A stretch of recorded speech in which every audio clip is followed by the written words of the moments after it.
नाज़रीन हिकु अहम ख़बर अव्हांखे ॾियूं पिया त सिंध असेंबली जे स्पीकर आगा सिराज दुरानी चयो आहे त सूबाई असेंबली जे तौहीन बर्दाश्त न कंदासीं। असेंबली ॿाहिरां एहतजाज कंदड़नि खे अवाम रद्द करे छॾियो आहे। असेंबली ॿाहिरां मीडिया सां ॻाल्हाईंदे आगा सिराज दुरानी चयो आहे त एहतजाज कंदड़नि खे मुंहुं ॾियण लाइ इंतज़ाम करे छॾिया आहिनि। एहतजाज कंदड़नि खे जेकॾहिं का शिकायत आहे त इलेक्शन ट्रिब्यूनल सां राब्तो कनि। सिराज दुरानी चयो त सिंध असेंबली जे स्पीकर ऐं डिप्टी स्पीकर जी चूंड सुभाणे थींदी। कंहिंखे कहिड़ो उहिदो ॾियणो आहे इहो पार्टी क़यादत तइ कंदी। गुज़िरियल ॾींहुं बिलावल भुट्टो मुंहिंजी तारीफ़ कई। नाज़रीन हिकु भेरो ॿीहर अवां सां अहम ख़बर शेयर पिया कयूं। सिंध असेंबली जे स्पीकर आगा सिराज दुरानी चयो आहे त सूबाई असेंबली जी तौहीन बर्दाश्त न कंदासीं। असेंबली ॿाहिरां एहतजाज कंदड़नि खे अवाम रद्द करे छॾियो आहे।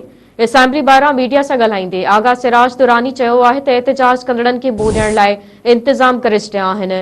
एहतजाज कंदड़नि खे जेकॾहिं का शिकायत आहे त इलेक्शन ट्रिब्यूनल सां राब्तो कनि।